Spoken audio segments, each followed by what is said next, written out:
안녕하십니까. 생활주익을 강의하고 있는 이규희입니다. 지난 시간에 살례 2개를 이어서 오늘은 28번째 있는 태풍대가에 대해서 살펴보겠습니다. 자, 그럼 시작하겠습니다. 자, 태풍대가는 위에는 택개가 있습니다. 아래에는 소음개가 있습니다. 택개의 자연은 못이 됩니다.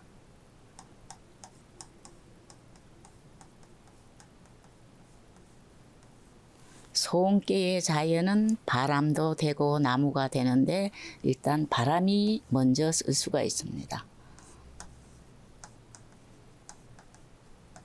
자, 주역이라는 것은 우리가 흔히 접할 수 있는 자연을 가지고 설명을 해 나갑니다. 그래서 연못과 바람이 만난 것이 바로 태풍대가가 됩니다. 자, 여기서 대가라는 명칭이 붙었습니다. 대가라는 것은 큰 것이 지나치게 많다 그런 얘기입니다. 그래서 우리가 대가계를 보면은 대가계는요, 큰 것이 지나친 것입니다. 자, 두 번째 대각계의 특징은 큰 것이 지나치기 때문에 지나침으로 인해서 중도를 이루는 게 됩니다. 그래서 대각에는 큰 것이 지나치기 때문에 어떻게 돼요? 지나침으로 인해서 중도를 이루는 것이 기람이 됩니다. 자, 그러면은 택계의 자연을 볼까요? 택개의 자연은 못이 됩니다. 우리가 산 같은 데 가면은 폭포에 물이 흘러나가지고 못을 이루고 있죠. 그죠? 그 못에 해당됩니다. 자, 우리가 산에 가면은 다 산을 보고 폭포를 보고 그 다음에 뭐를 봐요? 못을 보게 되는데 그 못을 보게 되면은 상당히 마음이 기쁩니다. 그래서 기쁨의 뜻이 있습니다.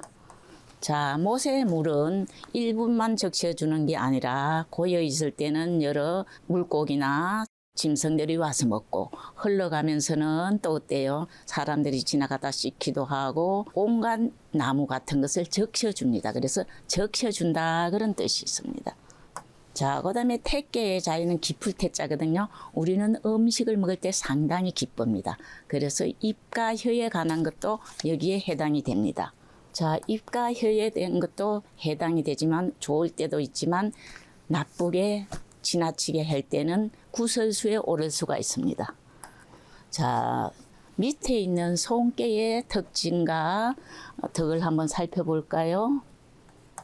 소음개의 자연은 바람이 되고 우리가 바람을 부는 것은 나무에서 잘 볼 수 있기 때문에 바람이 되고 나무가 됩니다. 자, 바람은 어디든지 잘 들어가기 때문에 뜻은 들어간다 이런 뜻을 가지고 있습니다. 입약. 자, 그 다음에 이 개체를 보면은 아래에 음이 양 아래에서 공손하게 숙이고 있는 모습을 가지고 있습니다. 그래서 공손하다 이런 뜻이 있습니다. 자, 그 다음에 나무는 어떻습니까? 누워 있을 때는 의미가 없고 나무는 이렇게 똑바로 서 있습니다. 그래서 입야라 설립자 입야라 이런 뜻을 가지고 있습니다. 자, 다시 한번 이거를 설명해 볼까요? 대각계는 위에는 택개가 있고 아래에는 소음개가 있습니다. 택개의 자연은 연못이 되고 소음개의 자연은 바람이 됩니다. 그래서 두 개의 자연을 합친 것이 태풍대가 이렇게 됩니다. 대각계라는 것은요, 큰 것이 지나치다. 자, 우리가 괴상을 보면은요, 양은 4개가 있고 양은 4개가 있어요. 그죠? 이건 대가 됩니다. 음은 하나, 2개가 있습니다. 양은 4개가 있고 음은 2개가 있기 때문에 양이 큰 것이 지나치다. 그래서 대가는 큰 것이 지나친 것이다. 그런 뜻을 가지고 있습니다. 대각계는 큰 것이 지나친 것이다. 양이 지나치게 많다. 그런 뜻입니다. 우리가 흔히 큰 것을 양이라고 보고 작은 것을 음이라고 봅니다. 대각계는요, 지나치다는 뜻이 있어요. 그래서 지나치지만 지나치지 않는 것이 어떤 괴인가 그것을 우리는 찾아야 됩니다. 그래서 대각계는 양으로서 음자리에 거한 것. 양으로서 음자리에 거한 것은 뭐가 있습니까? 이효와 사효가 있습니다. 양으로서 음자리에 거한 것이 기람이 됩니다. 왜냐하면은 양음이 자리가 바뀌었잖아요. 음자리에 양이 왔고 양자리에 음이 왔잖아요. 그거를 갖다가 과이불가라고 그럽니다.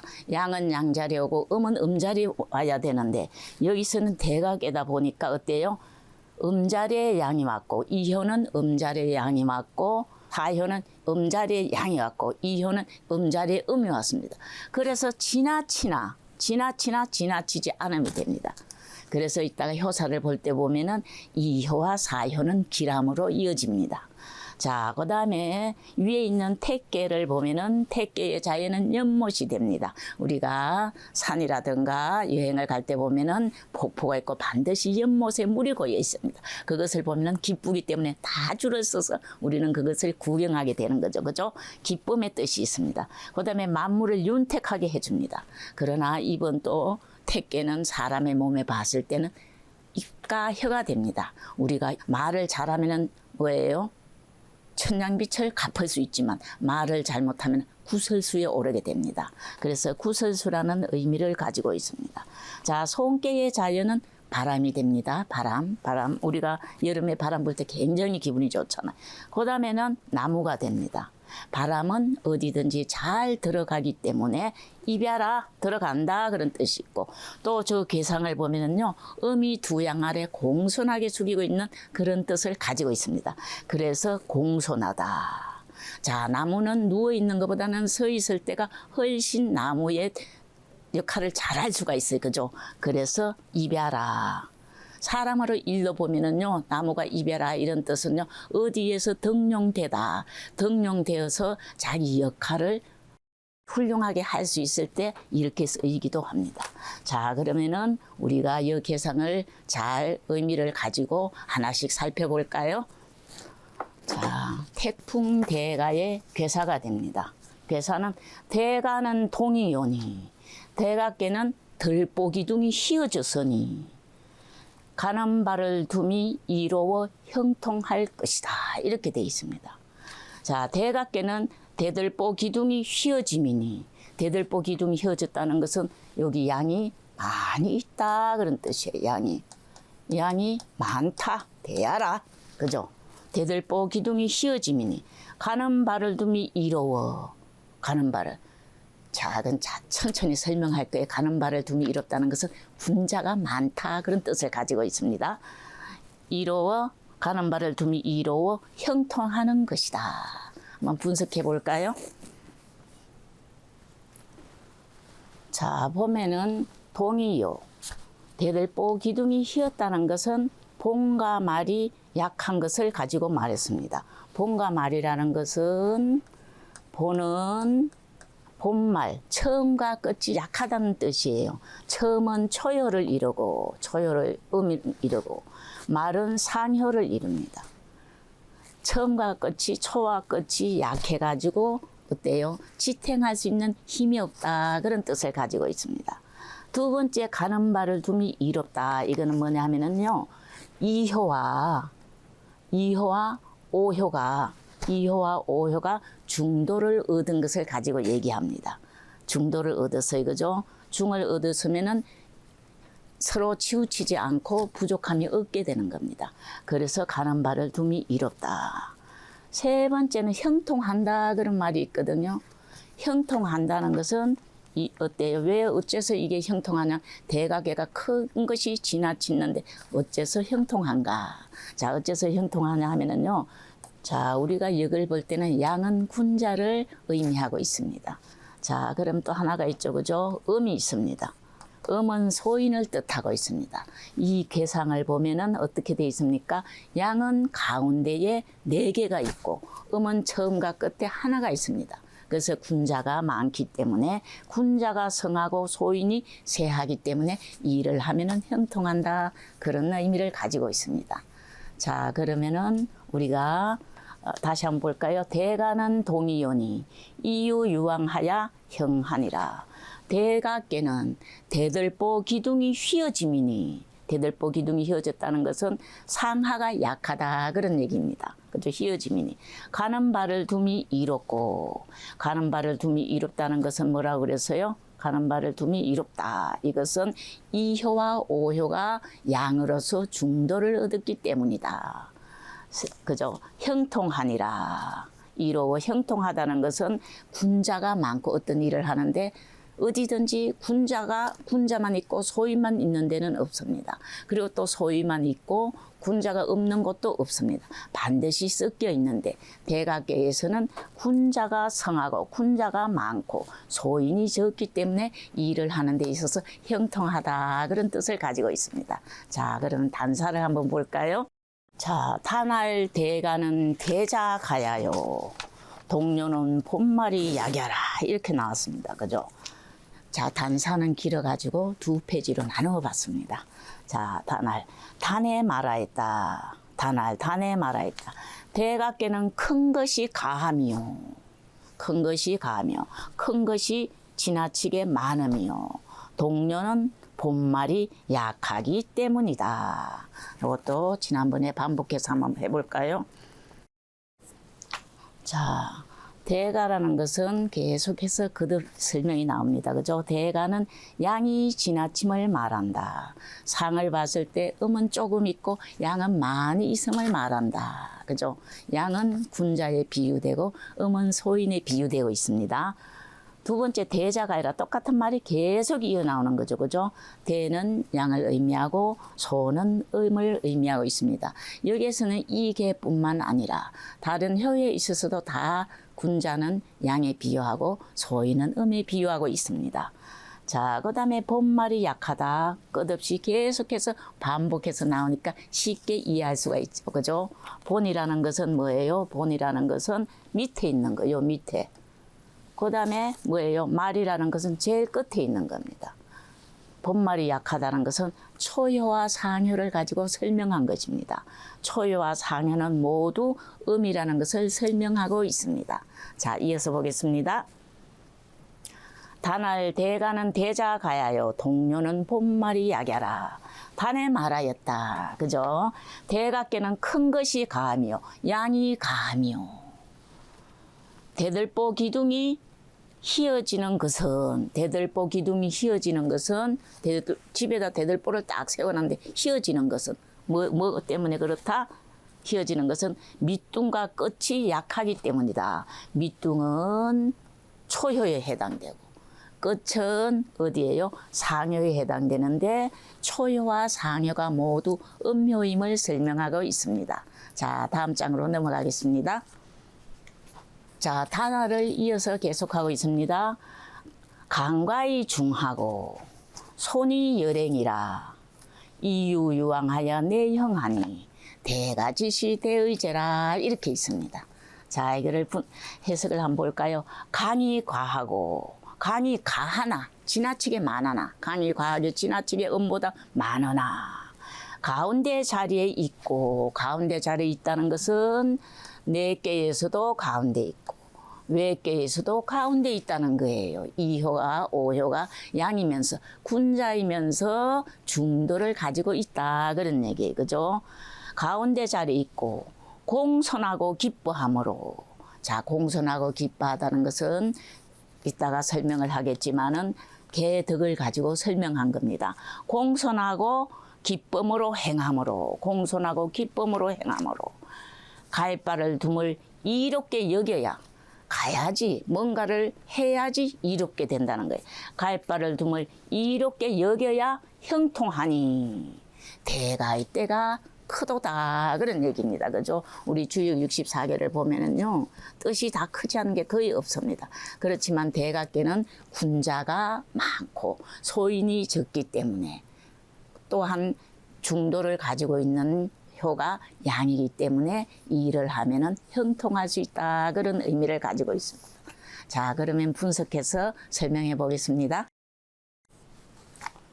자, 여기서 보면은 손이 열행이라 공손하고 기쁨으로 행한다 그런 말은요.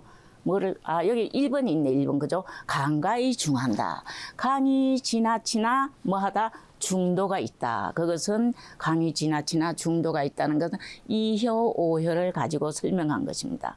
자, 이효, 오효는 이효는 내께에서 주미를 얻었고 오효는 외께에서 주미를 얻었습니다. 둘 다 군자이면서 양이면서 중도를 얻었기 때문에 강가의 중이라고 표현을 했습니다. 손이여랭, 손이여랭이라는 것은요, 내께도 뭐예요? 내께의 손께의 덕과 그 다음에 외께의 태께의 덕을 가지고 설명을 했습니다. 그죠? 자, 손께의 덕은 뭐예요? 손께의 덕은 아까 했죠? 공손하다. 공손하다. 그렇게 표현을 했어요.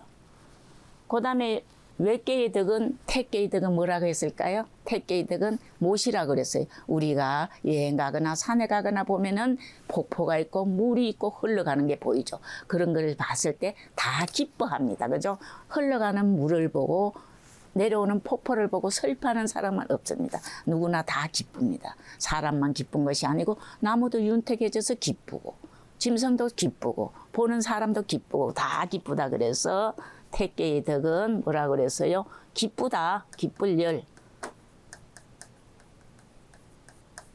그래서 여기서 보면은 손이 여랭은 상하계의 덕을 가지고 설명한 것인데 외께의 덕은 기쁨을 뜻하고 내께의 덕은 공손하다 그런 표현을 가지고 했습니다.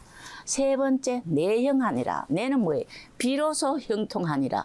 이러이러해야 비로소 형통하게 된다. 그죠? 그건 왜 그러나 하면은요, 가는 바를 두지 않으면은 형통하지 않음을 역설적으로 설명을 한 거예요. 이렇게 가는 바를 두어야 비로소 형통하게 된다. 일이 있는데 그 일을 하지 않고는 그 일이 이루어질 수 없다는 얘기예요. 왜 형통하냐 하면은 이것은 개 자체가 뭐예요? 지나친 개예요. 뭐가 지나쳐요? 소인이 지나치게 많은 것이 아니라 군자가 지나치게 많은 거예요.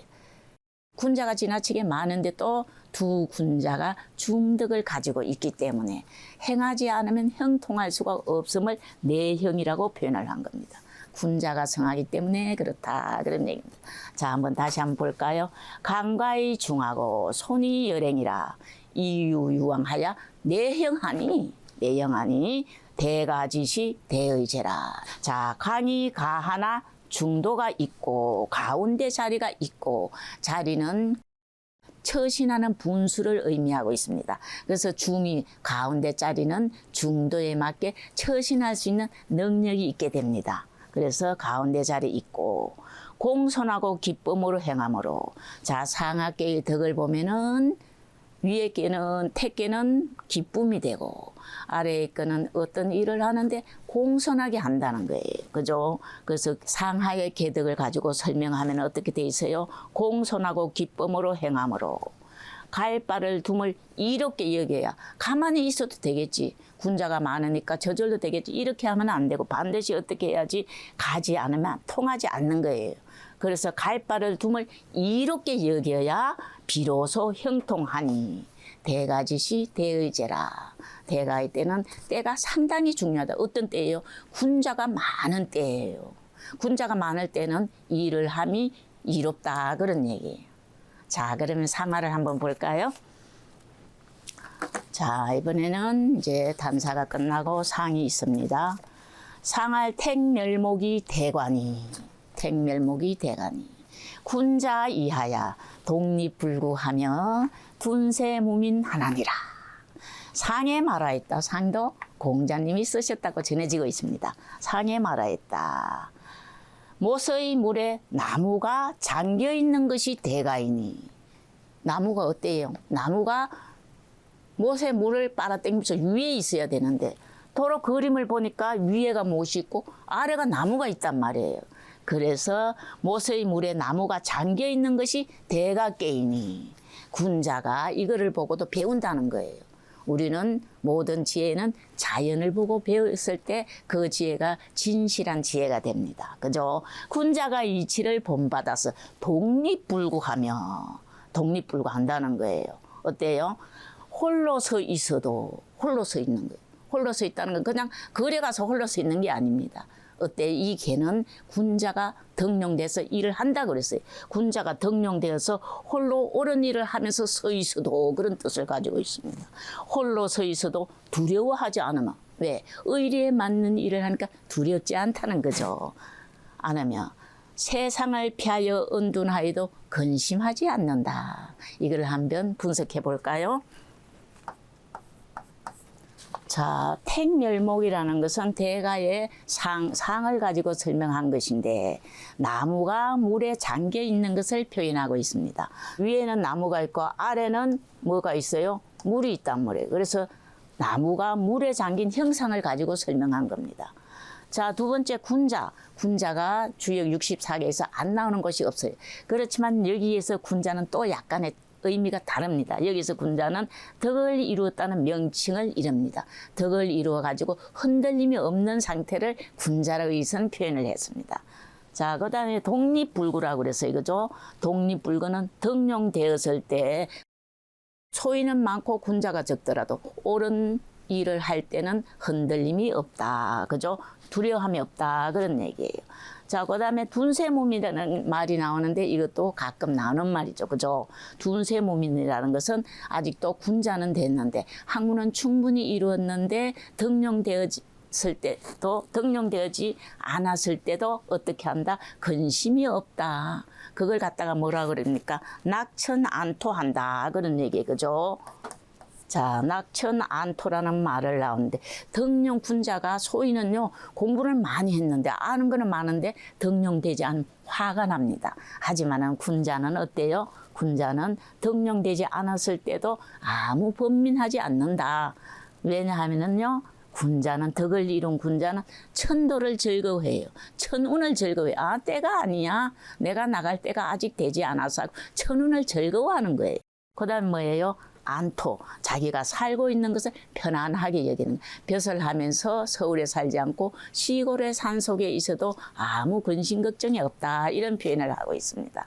자, 그러면은 오늘은 28가 태풍대가에 대해서 뭐를 봤어요? 괴사를 봤고 단사를 봤고 상사를 살펴보았습니다. 자, 그러면은 다음 시간에는 이어서 태풍대가의 초여부터 상여까지 어떻게 되는지 한번 자세히 살펴보겠습니다. 시청해 주셔서 감사합니다.